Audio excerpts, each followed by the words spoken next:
அன்பு உள்ளங்களுக்கு வணக்கம். இன்றைய காணொளி விவசாயம் தான். திரும்பவும் ஒரு தெரிஞ்ச ஒரு ஆக்கண்ட தோட்டத்துக்கு வந்திருக்கிறோம். இதில் நீங்கள் பார்த்தீங்கன்னு சொன்னால் உருளைக்கிழங்கு நேரத்துக்கே அந்த உருளைக்கிழங்கை நட்டதுனால அந்த உருளைக்கிழங்கு எவ்வளவு பூத்து எல்லாம் வந்திருக்குது.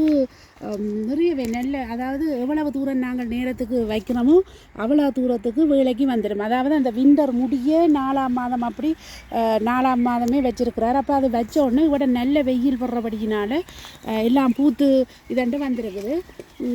பெருமளவில் வைக்கலாம். அதாவது நாங்கள் தோட்டங்களில் இப்படி வாங்கி வைக்கல, வீட்டு தோட்டம் மண்டைக்குள்ள சில இடங்களில் போதிய அளவு வெயில் பிடிக்காது, அதால் கொஞ்சம் சிலோவாயிடும். ஆனால் இதில் நிறைய பூக்கள் எல்லாம் வந்து நிற்கிது. இதுக்கு பக்கத்தில் பார்த்தால் கூர்க்கரண்டு சொல்லப்படுறது. இங்கே நாங்கள் இப்படியே பானோட சீஸை வச்சுட்டு சும்மா சாப்பிட்றது அல்லது சலாட் மாதிரி செய்து சாப்பிட்றது. எப்படி அது பந்தல் போட்டிருக்குதுன்ட்டு பாருங்க, எல்லாம் காய்க்குது. கீழே அந்த ஹோக் பெட்டுன்னு சொல்லப்படுறது என்று சொன்னால் ஒன்றில் நத்தா கடிக்கும், குறைவாக இருக்கும். மற்றது மேலே உயர்த்தி வைக்கல, நான் இன்னொரு காணொலியிலேயும் சொல்லியிருந்தேன், வெப்பத்தை கூட கொடுக்கும். அதனால் வேலைக்கு காய்க்கிற சந்தர்ப்பம் உருவாகும். இங்கே இப்படியே கொடி பிடிச்சி கம்பி இது மாதிரி போட்டு கிடக்கு. அதுகளில் பிடிச்சி விடுறதால பறந்து அப்படியே எல்லா இடமும் சுற்றி கொடி வந்து நிற்கிது. ஃபுல்லாக இப்போ காய்க்க பிஞ்சுகள் வலிக்கிட்டு. இதில் பார்த்தா நிறைய பிஞ்சுகள் வந்திருக்கு. இப்படித்தான் எல்லா இடமுமே ஃபுல்லாக பிஞ்சுகள் பிடிச்சிருக்குது. இதையொட்டி இங்கால வெங்காயம் இருக்குது, பெரிய வெங்காயம். அதாவது இங்கே பம்பா வெங்காயம்ட்டு நாங்கள் சொல்லுவோமே, அதேமாதிரி அந்த வெங்காயம் நட்டுருக்கணும். பூ வர பூக்களை முறிச்சு எடுக்கணும். அப்போ அந்த பூ முறிச்சா தான் கீழ் வெங்காயம் பெருத்து வரும். அதுக்கு முன்னுக்கு பார்த்தால் இது நோமலாக மட்டம் வெடிக்கிறது. பம்பா வெங்காயம் என்று சொல்கிறது ஒன்றை வச்சா ஒன்று தான் வரும் பெரிய அளவில். இதில் பார்த்தால் 4ஓ 5ஓ இது வேதாளம் வெங்காயம் சிவப்பு. அப்போ அது நிறைய மட்டம் படிக்கும். சில பேற்ற வெங்காயத்தை பார்த்தால் 7 8 கூட மட்டம் படிச்சிருக்கிறத நான் பார்த்துருந்தேன். இதில் பார்த்தா இந்த வெங்காயம் வேலைக்கு நடுறதை பொறுத்து நாங்கள் எவ்வளோ தூரம் 3ஆம் மாதம் 2ஆம் மாதமே சிலர் நட்டுடுவினோம். இங்கே பெரிய குளிர் தாக்காதபடினால இந்த வெங்காயம் இனி எவ்வளோ தூரம் பெருத்து வந்திருக்குது. இன்னும் ஒரு கொஞ்சம் நாளையால் அதாவது இந்த தாள் ஓரளவு பழுக்க இதை பிடுங்குவினோம். இதே அடுத்து இங்கால பீட்ரூட்டுமே செடியாக வளர்கிற பயிர், ஒரு 3 மாதத்துக்குரிய பயிர் தானே. அவை அப்படியே போட்டு எவ்வளோ தூரம் பெருத்து, அதாவது கொஞ்சம் நெருங்கி போச்சு தானே. என்னென்னு சொன்னால் அவர்கள் அப்படியே போட்டிருக்கிறார்கள். அதை கிளஞ்சி கிளஞ்சி நட்டால் இன்னும் கொஞ்சம் பெருக்கிறதுக்கு சந்தர்ப்பம் கூட. தனியாக பிடுங்கி நடையக்கில் கொஞ்சம் சிலோவாக வரும். ஆனால் அது பெருக்கேக்கில் ஒரு கொஞ்ச நாள் சிலோவாகிட்டு அப்புறம் பெருக்கேக்கில் இட வசதி கூட இருந்தால் நல்ல பெரிய கிழங்காக வரும். அது அடுத்து கேரட்டுமே இப்படி நடுவார்கள். நடையில் என்னென்னு சொன்னால் இந்த இலியலையும் சேர்த்து இந்த கேரட்டோட வறுக்கலாம். வறுக்கிறது ஒரு தரம் பெருசாக வறுக்கிறதுல இலியை பிடுங்கி போட்டுட்டுதுன்றது நீங்கள் அந்த இலியையும் சேர்த்து வறுங்கோ. அப்போ தான் நிறைய அதில் போசாக்கு நிறைஞ்ச சத்து இன்னும் கூடுதலாக கிடைக்கும். அதை அடுத்து பக்கத்தில் பப்ரிக்கா, அதாவது உரைப்பில்லாத மிளகாய் பப்ரிக்கான்னு சொல்லுவோம். அது இப்படி நட்டு காயலுமே வந்திருக்குது. சில பேர்ட்ட தோட்டத்தில் என்னென்னு சொன்னால் லேட்டாக வைக்கிறதால இன்னும் வராது. ஆனால் இதில் கூட வெயில் வர்றபடினாலே அங்கே காயலெல்லாம் நல்ல பெருசாக வந்திருக்குது. இதில் பார்த்தால் ஒரு கொஞ்சம் இது இப்போ காயோடையே நீங்கள் பிடுங்கி பச்சையாக சாப்பிடலாம், அல்லது கொஞ்சம் முத்த விட்டால் அது சிவப்பு கலராக வந்துடும். இதில் நான் காட்டியிருந்தது இன்னும் ஒரு குந்தி தோட்டத்தில் எலிஃபண்ட் குனோப்ளவ் கொண்டு பெரிய மர உள்ளி, அதாவது யானை உள்ளி என்று சொல்லப்படுறது பெரிய உள்ளி. இப்படி தான் பார்த்தா லீக்ஸ் மாதிரி இருக்கும். இதில் வந்த பூக்களை முடிச்சிருக்கிறார். ஏன் முடிச்சேன்ட்டு சொன்னால் கீழே அப்போ தான் உள்ளின்ற பெருப்பம் பூரணமாக வரும். இதை நாங்கள் பூவை விட்டோம்னு சொன்னால் சத்து முழுக்க மேலே வந்தால் கீழே உள்ளின்ற பெருப்பம் வராது. இதில் பார்த்தா இந்த மரவள்ளி கிழங்குகள் நட்டால் இப்படி ஒரு வெடிப்பு வரும், கிழங்கு பெருக்க. அதே மாதிரி இந்த உள்ளியும் பெருக்க கீழ் இது பெருக்க இப்படி எல்லா உள்ளி அடியிலையும் ஒரு வெடிப்பு மாதிரி வருது.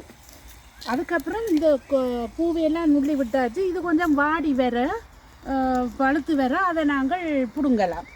மற்றபடி நீங்கள் ஒரு அவசரத்துக்கு உள்ளி இல்லைன்னு சொன்னால் கூட இந்த கீழே ஒரு 2 இலையை வெட்டியோ அதை கூட கறிக்குள்ளே போட்டால் அதுன்ற வாசம் இருக்கும். பக்கத்தில் நிற்கிறது உள்ளி நீங்கள் பார்க்கவே தெரியுது.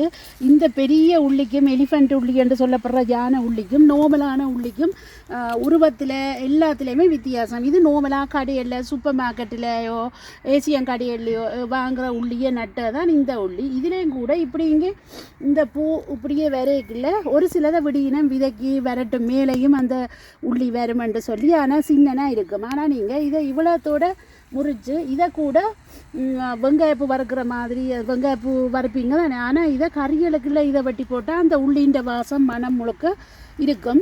இது இப்படி முழுக்க இப்படி ஓரளவு பழுத்து வந்தால் போல தான் நீங்கள் இந்த உள்ளியை புடுங்கி எடுக்கலாம்.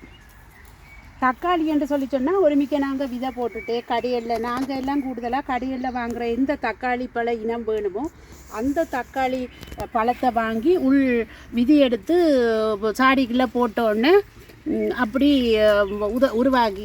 உருவாக்கிட்டு பிடுங்கி நட்டுனாங்க. இதில் வர்ற அப்படி இந்த நெட்டை நாங்கள் முறித்து தண்ணிக்குள்ளே வச்சா அதுக்கும் கண்டா வரும்.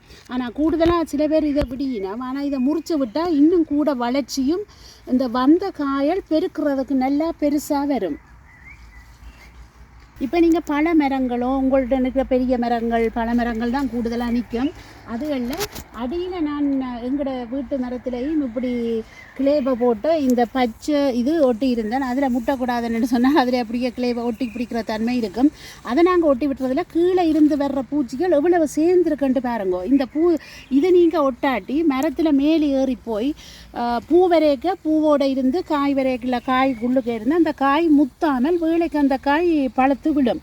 அப்போ அதுக்காகத்தான் இது இப்படி கட்டுறது. அதை விட மற்றது இந்த பெயிண்ட் அடித்தது பார்க்குறீங்க இப்போ கூட. ஆனால் கூடுதலாக இங்கே கேட்டால் சொல்லினா செப்டம்பர் மாதம் புரட்டாதி மாதம் நீங்கள் இந்த பெயிண்ட்டு இதுக்கண்டு விற்கிது கடையில் போய் கேட்டோம்னா மரத்துக்கு உரிய பெயிண்ட்டுன்னு சொன்னால் காட்டுவினோம். அதை வாங்கி நீங்கள் இப்படி அடித்து விடலாம்.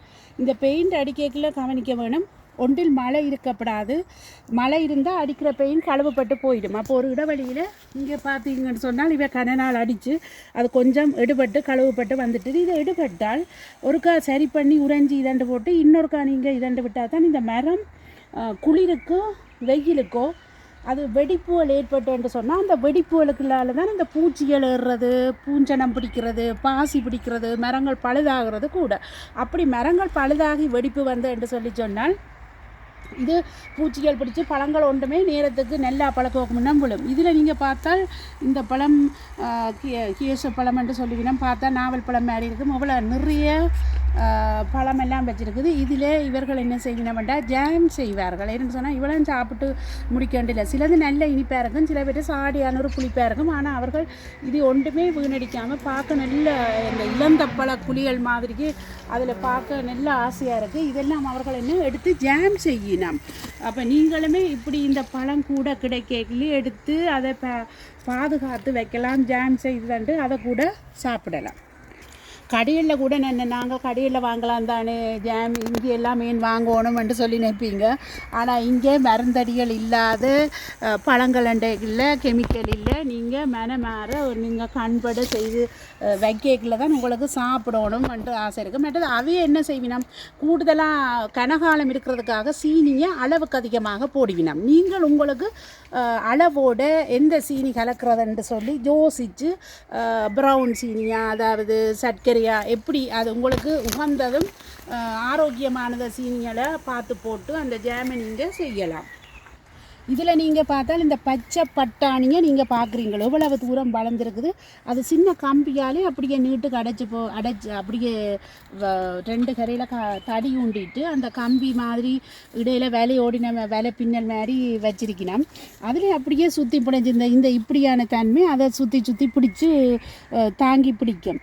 அது காய்க்குது பாருங்க நேரத்துக்கே இது போடிவிடும். இது பெரிய வெளியிலே எங்கேயாவது மண்ணுக்குள்ளே இருந்தால் கூட விண்டர் மைனஸ் போனோடனே தானாகவே மண்ணடுக்குள்ளே இருந்தால் முளைச்சி வரும். கூடுதலாக 2ஆம் மாதம் முடிய 3ஆம் மாதமே இதை நடுவினம் நட்டப்படிக்கினாலே பாருங்க இப்போ காயல் வந்து இருக்குது. பிஞ்சு அந்த பூக்கள் எல்லாம் பூத்து நல்ல இதுக்கு வந்துட்டு இந்த இதில் பிஞ்சுகள் எல்லாம் காணப்படுது. நேரத்துக்கு இந்த பிஞ்சுகள் நீங்கள் இந்த பிஞ்சிலேயுமே வெட்டி வதக்கலாம். இல்லையாண்டா இதை முத்த விட்டு பட்டாணி கடலை அப்படியே உடைச்சி எடுக்கலாம். பழுத்து வரைக்கில்ல வெடித்தோல் அதை உடைச்சி பட்டாணி கடலை எடுத்து பாவிக்கலாம். இதில் நாங்கள் பார்க்குறோம் கோவா நட்டு இருக்குது. கோவா நட்டுருக்கணும் எவ்வளோ பெரிய இலியன்று பார்த்தால் இதை சின்ன நடையக்கில்ல இந்த கம்பி போட்டிருக்கணும். ஏனென்று சொன்னால் ஓரளவு வளரும் மட்டும் பிஞ்சாக இருந்தால் நத்தை கடிக்கும் பூச்சிகள் முயல்கள் எல்லாம் வருமென்று ஒரு நெட்ஸ் ஒன்று போட்டிருந்தது. வளர்ந்த ஓரளவுக்கு வந்தால் போல் அந்த நெட்ஸை எடுத்து விட்டுட்டு நம்ம அதுக்கு தான் இந்த கம்பி போட்டிருக்குது. இப்படி வளைச்ச கம்பியை போட்டால் மூடி அப்படியே நெட்டை போட்டு கரையில் கல் வச்சு மூடி விட்டுருப்பினோம். இதை எடுத்த தோட்டத்தோட மற்ற கரையில் இந்த மரங்கள் இருக்குது. பெயிண்ட் அடிச்சிருக்கணும், போன வருஷம் அடிச்சிருக்கணும்.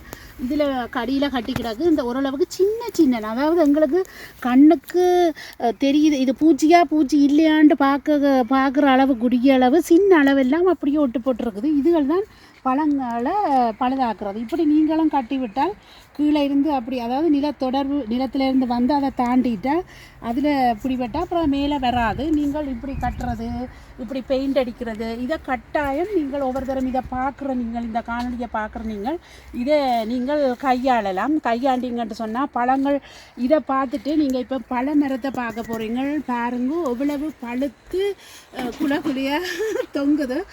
பார்க்கவே ஆசையாக இருக்குது. உண்மையிலே அவர்கள் இது என்ன செய்கிறார்கள், ஜாம் தான் கூடுதலாக செய்வார்கள். மற்றது கூடியளவு இது நல்ல பழம் இனிப்பாக இருக்கிறபடினால இதை நேரடியாகவே அவர்கள் சாப்பிடுவார்கள்.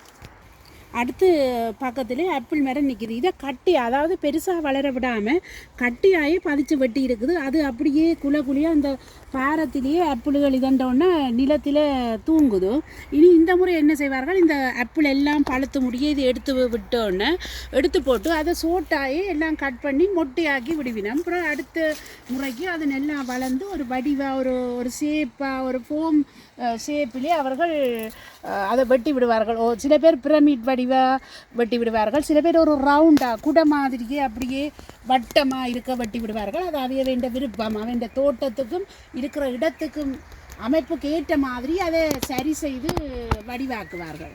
நீங்கள் இவ்வளோ நேரம் காட்டியிருந்தேன் இந்த காணொலியில் கோவாக்களோ எப்பப்போ வைக்கிறது, அந்த மெட்டது நெட்ஸ் போடுறேன்னு சொன்னால் அந்த கம்பி எப்படியான கம்பி போட்டிருக்குது கோவாவை மூடி, மெட்டது எவ்வளோ தூரம் அந்த உருளைக்கிழங்கு வச்சு தண்டு இவ்வளோ வளர்ந்து பூத்தெல்லாம் நிற்குது. அதுக்குள்ளே இன்னொரு பயிரை கொண்டு போய் அதுக்குள்ளே செருகக்கூடாது. ஏன்னு சொன்னால் அது கூடலாக வளர்ந்து வரும்போது அதுக்குள்ளே இன்னொரு பயிரை பக்கத்தில் வச்சா நத்தியல் இருந்து வந்து கடிக்கிறதுக்கு கூட சந்தர்ப்பம் இருக்குது. இப்போ அதை தனியனாயே நட வேணும். அப்போ அதுக்கு பக்கத்தில் கூர்க்கன் எப்படி வச்சிருக்குது, எப்படி அதை பந்தல் போடுற விதம் ஒவ்வொரு தரம் ஒவ்வொரு விதமாக பந்தல் போடுவினோம். அவைய வசதிகளுக்கும் இருக்கிற பொருள்களையும் கொண்டு அவர்கள் அமைப்பார்கள். அதே மாதிரி வெங்காயம் கொஞ்சம் அவை என்னென்ன கூட பாவிக்கணுமோ அந்தந்த பயிரை தங்களுக்கு விருப்பமான பயிரை தாங்கள் அதை கூடுதலாக பயிரிடுவினோம். இவைகளை பார்த்தா இவைகள் உருளைக்கிழங்கு சாப்பிட்றது கூட, மெட்டது கோவா சாப்பிட்றது கூட. அப்போ அதனாலே அதுகள் மெட்டது இந்த பட்டாணி கடலைன்றது கூடுதலாக அவைகள் நடுவினம். அதை எல்லாத்துக்குள்ளேயுமே போட்டு மிக்ஸ் பண்ணி சமைக்கிறது உண்டு. அதை விட்டு பீட்ரூட்டு இங்கே ரோட்டை பீட்டுன்னு சொல்கிறது பீட்ரூட்டே கூட இலியையுமே எடுத்து சமைப்பார்கள். அதுவுமே நிறைய சீனி வருத்தக்காரரோ நிறைய வருத்தங்களுக்கு அது இரும்பு சத்து யாரெல்லாம் குறைவோ அதை கிழமைக்கு 2 தடவை குறைந்தது 2 தடவை இதண்டாலே உங்களுக்கு போதுமான இரும்பு சத்து கிடைக்கும். இத்தோடு இன்றைய காணொலியை முடித்து கொள்கிறேன். மீண்டும் தொடர்ந்து அடுத்தடுத்த காணொலியில் நாங்கள் சந்திக்க போகிறோம். அடுத்த காணொலியில் கூடுதலாக வாழை மரம், இன்னொரு தோட்டத்தில் வாழை மரம் பொத்தி போட்டு விட்டது, என்ன அதுக்கிடையில் போட்டு விட்டதான்னு யோசிப்பீங்க. அந்த வாழை 3 வருஷம் நான் சொல்லியிருந்தேன், சரியான முறையில் நாங்கள் காட்டியிருந்தோம் பாதுகாக்கிற முறை. அந்த முறையில் பாதுகாத்து வந்தால் உடனே இந்த நேரத்தில் இப்போ 6ஆம் மாதம் பொத்தி போட்டிருக்குது. அடுத்த காணொலியில் நாங்கள் அந்த வாழை மரம் எப்படி நிற்கிது, எப்படி பொத்தி போட்டிருக்குது, 2 வாழை மரம் பொத்தி போட்டிருக்குது, அதை பார்க்க போகிறோம். மீண்டும் அடுத்தடுத்த காணொலியில் சந்திக்கும் வரை நன்றி, வணக்கம்.